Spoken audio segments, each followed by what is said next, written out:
ಅಪಾರ ಅದ್ಭುತ ಅಚ್ಚರಿ ಕಹಿ ಸಿಹಿ ತುಂಬಿದ ಲೋಕ ಪ್ರಪಂಚ ಪರ್ಯಟನೆ. ಮೂರು ಚಕ್ರದ ಮೇಲೆ ನಿಂತಿದೆ ನೋಡು ನಮ್ಮ ಬದುಕು. ನಮಸ್ಕಾರ, ನಾನು ಸೋಮಶೇಖರ್ ಅಂತ ಮಾತಾಡೋದು. ಕರ್ನಾಟಕ ರಾಜ್ಯ ಕಾರ್ಮಿಕ ಪರಿಷತ್ತು ಚಾಲಕರ ವಿಭಾಗದ ಯಶವಂತಪುರ ಕ್ಷೇತ್ರದ ಅಧ್ಯಕ್ಷರಾಗಿ ಮಾತಾಡ್ತಾ ಇದ್ದೀನಿ. ಈಗ ನಮ್ಮ ಚಾಲಕರಿಗೆ ಬಂದಿರೋ ತೊಂದರೆ ಅಂದರೆ ರ್ಯಾಪಿಡೋ ಬೈಕು, ರ್ಯಾಪಿಡೋ, ಓಲಾ, ಊಬರ್ ಎಲ್ಲದರಲ್ಲೂ ಇದೆ. ಆದರೆ ಈಗ ಜಾಸ್ತಿ ಇರೋದು ರ್ಯಾಪಿಡೋ ಮಾಡೋ ಥರ ಇಲ್ಲ ಅಂತ ಕೋರ್ಟು ಮೊದಲು ಹೇಳಿತ್ತು. ಅದು ಕೋರ್ಟ್ ನಡೀತಾ ಇತ್ತು. ಈಗ ಕೋರ್ಟಲ್ಲಿ ಡಿಸೈಡ್ ಆಗಿದೆ ರ್ಯಾಪಿಡೋ ಮಾಡ್ಬೋದು ಅಂತ. ಆದರೆ ಮಾಡ್ಬೋದು ಅಂತ ಹೇಳಿದ್ದಾರೆ. ಅದಕ್ಕೊಂದು ಗೈಡ್ಲೈನ್ಸ್ ಏನೋ ಕೊಟ್ಟಿದ್ದಾರಂತೆ ಸರ್ಕಾರಕ್ಕೆ. ಆ ಗೈಡ್ಲೈನ್ಸ್ ಯಾರೂ ಕೈಗೊಳ್ತಾ ಇಲ್ಲ. ಅದನ್ನು ಹಾಗೇ ಬಿಟ್ಬಿಟ್ಟಿದ್ದಾರೆ ಸೈಲೆಂಟಾಗಿ. ಇವ್ರು ಮಾಡೋದು ಮಾಡ್ತಾನೇ ಇದ್ದಾರೆ. ಅದು ಏನು ಮಾಹಿತಿ ಬಂದಿದೆ ಕೋರ್ಟಿಂದ ಅಂತ ಅದು ಯಾರಿಗೂ ಗೊತ್ತಾಗ್ತಾ ಇಲ್ಲ. ಕೋರ್ಟಲ್ಲಿ ಏನು ಗೈಡ್ಲೈನ್ಸ್ ಕೊಟ್ಟಿದ್ದಾರೆ ಅದ್ರ ಬಗ್ಗೆ ಮಾಹಿತಿನೇ ಗೊತ್ತಿಲ್ಲ. ಈ ಸಂಘ ಸಂಸ್ಥೆಗಳು ಹೇಳ್ತಾರೆ ಅನ್ಇನ್ಸ್ಟಾಲ್ ಮಾಡಿ ಅಂತ. ಇಲ್ಲಿ ಅನ್ಇನ್ಸ್ಟಾಲ್ ಮಾಡಿದ್ರೆ ಮುಂದೆ ಹೋಗಿ ಇನ್ಸ್ಟಾಲ್ ಮಾಡ್ಕೋತಾರೆ ಅವರು. ಅದರಿಂದ ಏನು ಪ್ರಯೋಜನ? ಏನು ಪ್ರಯೋಜನ ಇಲ್ಲ. ಇವಾಗ ಅವ್ರಿಗೆ ಗೈಡ್ಲೈನ್ಸ್ ಕೊಡಲಿ. ಅವರು ರ್ಯಾಪಿಡೋ ಬೈಕ್ ಮಾಡೋಂಗಿದ್ರೆ ಮಾಡಲಿ. ಯಾರು ತೊಂದರೆ ಇಲ್ಲ, ಅವರೇ ಕೆಲಸ ಕಾರ್ಯ ಯಾರು ಇಲ್ಲದೇ ಇರೋವಂಥವ್ರು ಮಾಡಲಿ. ಅದಕ್ಕೂ ನಮ್ಮ ಥರ ಒಂದು ಗೈಡ್ಲೈನ್ಸ್ ಇರಬೇಕಲ್ವ. ಯೂನಿಫಾರ್ಮ್ ಇರಬೇಕು, ಅದಕ್ಕೆ ಒಂದು ಪ್ರಖ್ಯಾತವಾದ ಬಣ್ಣ ಇರಬೇಕು, ಗಾಡಿಗೆ ಪರ್ಮಿಟ್ ಇರಬೇಕು, ಎಲ್ಲೋ ಬೋರ್ಡ್ ಮಾಡಬೇಕು. ಆ ಥರ ನಮ್ಮ ಥರ ಅವ್ರಿಗೂ ಏನಾದ್ರು ಒಂದು ಮಾಡಬೇಕಲ್ವ. ಖಾಲಿ ಏಕಾಏಕಿ ಹಿಂದಿಯವರು, ಮಲಯಾಳಿಯವರು ಎಲ್ಲರೂ ಬಂದು ಮಾಡ್ತಾಯಿರ್ತಾರೆ. ಒಬ್ಬರು ಕೆಲ್ಸಕ್ಕೆ ಹೋಗೋರು ಸಹಿತ ರ್ಯಾಪಿಡೋ ಹಾಕ್ಕೊಂಡು ಹೋಗ್ತಾಯಿರ್ತಾರೆ. ನಮ್ಮ ಚಾಲಕರು ಎಲ್ಲಿಂದ ದುಡಿಮೆ ಮಾಡೋಕ್ಕಾಗುತ್ತೆ? ಈಗ ಅವ್ರಿಗೊಂದು ಗೈಡ್ಲೈನ್ಸ್ ನಮ್ಮ ಥರ ಮಾಡಬೇಕು.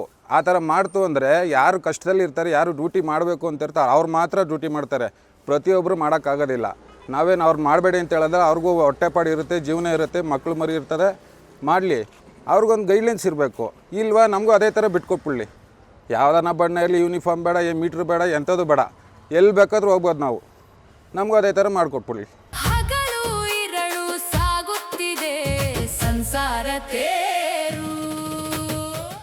ಇನ್ನೊಂದು ವಿಷಯ ಕೇಳ್ಪಟ್ಟೆ, ಹೇಳಿ. ಏನು ಹೇಳ್ತಾರೆ, ಪ್ಯಾಸೆಂಜರ್ ಹತ್ರ ಹೋದಾಗ ಏನಂತಾರಂದ್ರೆ 2 ಬ್ಯಾಗ್ ಇದ್ರೆ ಲಗೇಜ್ ಕೇಳ್ತಾರೆ ಅಂತಂತಾರೆ. ಅದ್ರ ಬಗ್ಗೆ ನಿಮ್ಮ ಅಭಿಪ್ರಾಯ ಹೇಳಿ. ಸರ್, ಯಾರು ಆ ಥರ ಮಾಡಲ್ಲ. ಯಾರೋ 100ಕ್ಕೆ 5 ಜನ 10 ಜನ ಆ ಥರ ಮಾಡ್ತಾರೆ. ಇವ್ರೇನು ಮಾಡ್ತಾರೆ ಗೊತ್ತಾ, ಈ ರ್ಯಾಪಿಡೋ ಬೈಕ್ ಇದೆಲ್ಲ ನಡೀತಾ ಇರೋದ್ರಿಂದ ಅವರೇ ಬೇಕು ಅಂತ ವೀಡಿಯೋ ಮಾಡ್ತಾರೆ, ವೀಡಿಯೋ ಕ್ರಿಯೇಟ್ ಮಾಡ್ತಾರೆ. ಇರೋರಿಗೆಲ್ಲ ಕೆಟ್ಟ ಹೆಸರು ಥರ ಅವರೇ ಮಾಡ್ತಾರೆ. ಯಾರೂ ಆ ಥರ ಇರೋಲ್ಲ. ಇದ್ದಾರೆ 100ಕ್ಕೆ 10 ಜನ ಇರ್ಬೋದು. ಎಲ್ಲರೂ ಒಂದು ಲೆಕ್ಕಾಚಾರದಲ್ಲಿ ಇದ್ದಾಗ ಅವರು ಸರಿ ಹೋಗ್ತಾರೆ. ಆಮೇಲೆ ಬೆಂಗಳೂರು ಸುಮಾರು ಏರಿಯಾಗಳಲ್ಲಿ ಹೊಸದಾಗಿ ಇಲ್ಲಿಂದ ಬರ್ತಾರೆ ಊರಿಂದ ಅಂದ್ಕೊಳ್ಳಿ, ಅವ್ರ ಹತ್ರ ಬೇಕು ಅಂತ ಜಾಸ್ತಿ ದುಡ್ಡು ಇಸ್ಕೊಂಡು ಅಲ್ಲಲ್ಲೇ ಸುತ್ತಾರೆ ಅಂತಾರೆ. ಎಲ್ಲ ಆಟೋ ಡ್ರೈವರ್ಗಳೆಲ್ಲ ಪ್ರಾಮಾಣಿಕ ಆಟೋ ಡ್ರೈವರ್ಗಳು ತುಂಬ ಜನ ನೋಡಿದ್ದೀವಿ. ಬ್ಯಾಗ್ ಬಿಟ್ಟಿರ್ಬೋದು, ಸಪೋಸ್ ಒಡವೆ ಬಿಟ್ಟೋಗಿರ್ಬೋದು, ಅವರೇ ಹೋಗಿ ಪೊಲೀಸ್ ಸ್ಟೇಷನಲ್ಲಿ ಖುದ್ದು ಕೊಟ್ಟಿರ್ತಾರೆ, ವಾಪಸ್ ರಿಟರ್ನ್ ಕೊಟ್ಟಿರ್ತಾರೆ. ಅವಾಗ ಅವ್ರಿಗೆ ಅವ್ರ ಕೈಲಾದ ಸಹಾಯ ಅವ್ರು ಕೊಟ್ಟಿರ್ತಾರೆ, ಇಲ್ಲ ಕೊಡದೇನೆ ಇರ್ಬೋದು, ಥ್ಯಾಂಕ್ಸ್ ಹೇಳಿ ಕಳಿಸಿರ್ಬೋದು. ಈ ಥರದವ್ರು ತುಂಬ ಜನ ನೋಡಿದ್ದೀವಿ ನಾವು. ಇದು ನಿಮ್ಮ ಅಭಿಪ್ರಾಯ ಏನಣ್ಣ? ಸರ್, ಕೆಲವರು ಆ ಥರ ಮಾಡ್ತಾರೆ. ಅದರಲ್ಲಿ ಈಗ ಏನಾಗಿದೆ ಅಂದರೆ ನಮ್ಮ ಕರ್ನಾಟಕದಲ್ಲಿ ಹಿಂದಿಯವರು ಜಾಸ್ತಿ ಅವಳಿ ಆಗ್ಬಿಟ್ಟಿದೆ. ಅವರು ಪ್ರತಿಯೊಂದು ಕೆಲಸದಲ್ಲೂ ಇದ್ದಾರೆ ಸರ್. ಅವರು ಮೊದಲು ಬರೀ ಸೆಕ್ಯೂರಿಟಿ ಕೆಲಸದಲ್ಲಿ ಸ್ಟಾರ್ಟ್ ಆಯಿತು. ಇವಾಗ ಎಲ್ಲ ಕೆಲಸದವರು ಇದ್ದಾರೆ. ಪೇಂಟಿಂದ ಹಿಡ್ದು, ಒಬ್ಬ ಬಿಲ್ಡಿಂಗ್ ಕಟ್ಟೋದ್ರಿಂದ ಹಿಡ್ದು, ಈಗ ಚಾಲಕರು ಇದರಲ್ಲೂ ಇಳಿದ್ಬಿಟ್ಟಿದ್ದಾರೆ. ಪ್ರತಿಯೊಬ್ಬರು ಮಾಡ್ತಾರೆ. ಅವ್ರು ಏನು ಮಾಡಿದ್ರು ಅದು ಗೊತ್ತಾಗೋದಿಲ್ಲ. ಅದೆಲ್ಲ ಬರೋದು ಯಾರ ಮೇಲೆ? ನಮ್ಮ ಹೆಸ್ರ ಮೇಲೆ, ಚಾಲಕರ ಹೆಸ್ರ ಮೇಲೆ ಬರುತ್ತೆ. ಈಗ ಮೊನ್ನೆ ಎಕ್ಸಾಂಪಲ್ 3 ದಿವಸ ಹಿಂದೆ ನನ್ನ ಗಾಡೀಲಿ ಒಬ್ಬರು ಲೇಡೀಸು ಬ್ಯಾಗ್ ಬಿಟ್ಟೋಗಿದ್ರು. ಅವ್ರ ಮೊಬೈಲ್ ನಂಬರ್ ಇಲ್ಲ ನನ್ನ ಹತ್ರ, ಅವರ ಫ್ಲಾಟ್ ನಂಬರ್ ಗೊತ್ತಿಲ್ಲ. ವಾಪಸ್ ಬಂದು ತಿರ್ಗಾ 4 ಕಿಲೋಮೀಟ್ರ್ ಬಂದು ತಿರ್ಗಾ ಮತ್ತೆ ಹೋಗಿ ಸೆಕ್ಯೂರಿಟಿಗೆ ಕೊಟ್ಟು ಬಂದಿದ್ದೆ. 2 ಡೇಸ್ ಆದಮೇಲೆ ಅಮ್ಮ ಫೋನ್ ಮಾಡಿದ್ರು, ಸರ್ ಈ ಥರ ಬ್ಯಾಗ್ ಬಿಟ್ಟಿದ್ದೀವಿ ನಿಮ್ಮ ಗಾಡೀಲಿ ಅಂತ. ಮೇಡಮ್ ಸೆಕ್ಯೂರಿಟಿ ಹತ್ರ ಕೊಟ್ಟಿದ್ದೀನಿ, ತೊಗೊಳ್ಳಿ ಅಂದೆ. Thank you so much sir ಅಂತ ಹೇಳ್ಬಿಟ್ಟು ಒಳ್ಳೆಯ ಅಭಿಪ್ರಾಯ ಕೊಟ್ಟರು. ಆ ಥರ. ಆಮೇಲೆ ಪ್ರತಿ ವರ್ಷ ನೀವು ಎಷ್ಟೇ ಕಷ್ಟ ಇರಲಿ, ನಿಮ್ಮ ಮನೇಲಿ ಏನೇ ಕಷ್ಟ ಇರ್ಬೋದು, ಕನ್ನಡ ರಾಜ್ಯೋತ್ಸವ ಕರ್ನಾಟಕಕ್ಕೋಸ್ಕರ ನೀವು ಅದು ಇಲ್ಲಿಂದ ಸಾಲ ಮಾಡ್ತಿರ್ತೀರೋ ಏನು ಮಾಡ್ತೀರೋ, ನಿಮ್ಮ ಸಂಘ ಇದೆ, ಅಷ್ಟೂ ಜನನು ನಿಮ್ಮ ಕೈಲಾದ ಸಹಾಯ, ಒಬ್ರು 10 ರೂಪಾಯಿ ಕೊಡ್ಬೋದು, ಒಬ್ರು 1000 ಕೊಡ್ಬೋದು. ತುಂಬ ಅದ್ಧೂರಿಯಾಗಿ ಮಾಡ್ತೀವಿ. ನಿಮ್ಮ ಎಲ್ಲಿ ಇದಿದೆ ಅಲ್ಲಿ ಅದ್ಧೂರಿಯಾಗಿ ಮಾಡ್ತೀವಿ. ನಾವು ತುಂಬ ಕೇಳ್ಪಟ್ಟಿದ್ದೀವಿ. ನಿಮ್ಮ ಅಭಿಪ್ರಾಯ ಏನು ಸರ್? ಕೇಳ್ಪಡೋದೇನು ಸರ್, ಅದು ಸತ್ಯನೇ. ಅದು ಈಗ ನಮ್ಮ ಕರ್ನಾಟಕದಲ್ಲಿ ಚಾಲಕರೇ ಮಾಡ್ತಾ ಇರೋದು ಕನ್ನಡ ರಾಜ್ಯೋತ್ಸವ ಜಾಸ್ತಿ. ಚಾಲಕರಿಂದನೇ ಕನ್ನಡ ಅಂತ ಪ್ರತಿಯೊಬ್ಬರು ಚಾಲಕರು ಮಾಡ್ತೀವಿ. ನಾವು ಅದ್ಧೂರಿಯಾಗೇ ಮಾಡ್ತೀವಿ.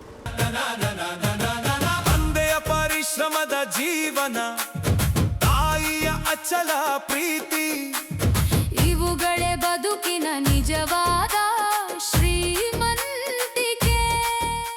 ಈಗ ನಿಮ್ಮದು ಗಾಡಿ ಸ್ವಂತ ಗಾಡಿನ ಅಥವಾ ಬಾಡಿಗೆ ಗಾಡಿನ ಈಗ ನೀವು ಮಾಡ್ತಾ ಇರೋದು ಡೈಲಿ ಮಾಡ್ತೀರಲ್ಲ ಅದು ನಿಮ್ಗೆಲ್ಲದೂ ಸಾಕಾಗ್ತಾ ಇದೆ. ಈಗ ಸಪೋಸ್ ನಿಮಗೆ ಇಬ್ಬರು ಮಕ್ಕಳು ಇರ್ಬೋದು ಸರ್, ನೀವು ಒಬ್ಬರೇ ದುಡಿತಾ ಇರ್ತೀರ, ನಿಮ್ಮ ಮನೆ ಸಂಸಾರ ಆಗಬೇಕು, ನಿಮ್ಗೆ ಸ್ವಂತ ಮನೆ ಇರ್ಬೋದು ಇಲ್ದೇ ಇರ್ಬೋದು, ನಮಗೆ ಗೊತ್ತಿಲ್ಲ. ಇದ್ರ ಬಗ್ಗೆ ನಿಮ್ಮ ಅಭಿಪ್ರಾಯ ಸರ್?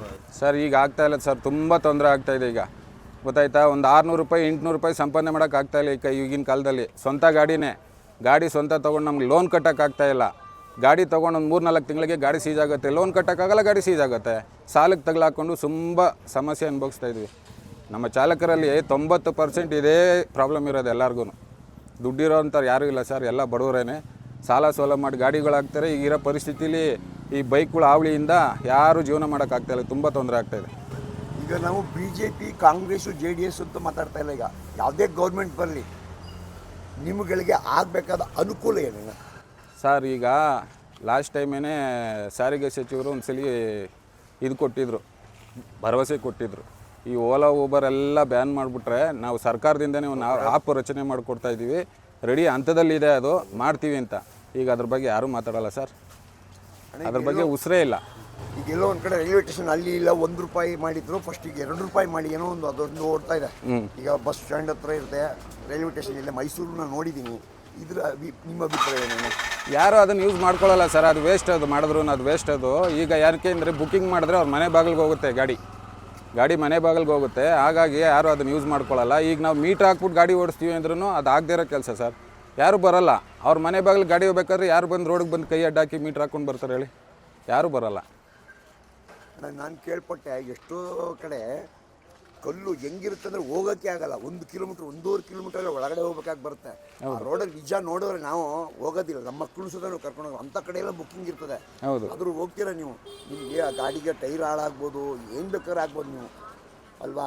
ಇದರಿಂದ ನಿಮ್ಗೆ ಲಾಭ ಎಷ್ಟಿದೆ, ನಷ್ಟ ಎಷ್ಟಿದೆ? ನಷ್ಟನೇ ಸರ್, ಲಾಭ ಏನಿಲ್ಲ ಅದರಲ್ಲಿ, ನಷ್ಟನೇ. ಈಗಲೂ ನಾವು ಡೈಲಿ ಒಂದು 2-3 ಸಲ ಅದೇ ಥರ ಆಗುತ್ತೆ ನಮಗೆ.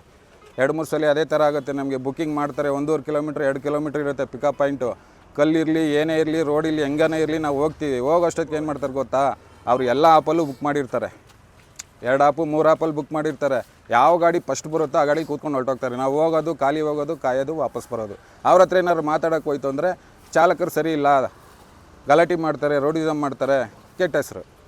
ಅಣ್ಣ ನೀವು ಬರೀ 100 ಮೀಟ್ರ್ ಇರುತ್ತೆ, ಅವಾಗ ಕ್ಯಾನ್ಸಲ್ ಮಾಡ್ತಾರಲ್ಲ, ನಿಮ್ಗೆ ಏನಾರ ಅದು ಆಪ್ಷನ್ ಏನಾದ್ರು ಎಕ್ಸ್ಟ್ರಾ ದುಡ್ಡು ಕೊಡ್ತಾರಾ? ಯಾವುದು ಬರಲ್ಲ ಸರ್. 100 ಮೀಟ್ರಲ್ಲ, 1.5 ಕಿಲೋಮೀಟ್ರ್ ಹೋಗಲಿ, ನಾವು ಪಿಕಪ್ ಪಾಯಿಂಟ್ಗೆ ಹೋದ್ಮೇಲೆ ಅವ್ರಿಗೆ 5 ನಿಮಿಷ ಟೈಮ್ ಕೊಟ್ಟಿರ್ತಾರೆ. ಓಲಾದಲ್ಲಿ 5 ನಿಮಿಷ, ರ್ಯಾಪಿಡೋದಲ್ಲಿ 3 ನಿಮಿಷ ಟೈಮ್ ಕೊಟ್ಟಿರ್ತಾರೆ. ಆ ಟೈಮಿಂಗ್ಸ್ ಆದಮೇಲೆ ನಿಮಗೆ ಕ್ಯಾನ್ಸಲೇಷನ್ ಫೀಸ್ ಅಪ್ಲೈ ಅಂತ ತೋರಿಸುತ್ತೆ, ಆದರೆ ಯಾವುದೂ ಬರಲ್ಲ. ಸುಮ್ಮನೆ ನಮ್ಮ ಟೈಮ್ ಎಷ್ಟು ಅಷ್ಟು ಹೋಗಿ ಕಾಯ್ದು ವಾಪಸ್ ಬರಬೇಕು. ಅಟ್ಲೀಸ್ಟ್ ಅಣ್ಣ ನೀವು ಸ್ಟಾರ್ಟ್ ಮಾಡ್ಕೊಂಡು ಹೊರಟಿರ್ತಾರಲ್ಲ, ಈಗ 4 ಕಿಲೋಮೀಟರ್ 3 ಕಿಲೋಮೀಟರ್ ಏನೋ ಪಿಕಪ್ ಅಂತೀವಿ ಅಂದ್ಕೊಳ್ಳಿ, ಅಕಸ್ಮಾತ್ ಅರ್ಧ ಹೋಗಿರ್ತಾರೆ ಅಂದ್ಕೊಳ್ಳಿ, ಮಿನಿಮಮ್ ಈಗ ಅವ್ನು 20 ರೂಪಾಯಿ ಕೊಡ್ತೀನಿ ಅಂದರೆ ಅಟ್ಲೀಸ್ಟ್ ಅವ್ನು 20 ರೂಪಾಯಿ ಕೊಟ್ಟರೆ ನಿಮ್ಗೆ ಒಂದು ಸಹಾಯ ಆಗಲ್ವಣ್ಣ? ಹೌದು, ಆಗುತ್ತೆ. ಅಟ್ಲೀಸ್ಟ್ ನಮ್ಮ ಗ್ಯಾಸ್ ಕಾಸಾದರೂ ಆಗುತ್ತೆ. ಯಾವುದು ಕೊಡ್ತಾ ಇಲ್ಲ ಸರ್. ಈಗ ನಡೀತಾ ಇರೋದೆಲ್ಲ ಫುಲ್ಲು ನಷ್ಟನೇ, ತುಂಬ ಸಮಸ್ಯೆನೇ ಇರೋದು. ಇಲ್ಲಿ ಯಾರೂ ಮುಖ್ಯರಲ್ಲ, ಯಾರೂ ಅಮುಖ್ಯರಲ್ಲ, ಯಾವುದು ಯಾಕಶ್ಚಿತವಲ್ಲ. ಇದು ಅನಂತ ಪ್ರಪಂಚ, ಅಪಾರ ಅದ್ಭುತ ಅಚ್ಚರಿ, ಕಹಿ ಸಿಹಿ ತುಂಬಿದ ಲೋಕ, ಪ್ರಪಂಚ ಪರ್ಯಟನೆ.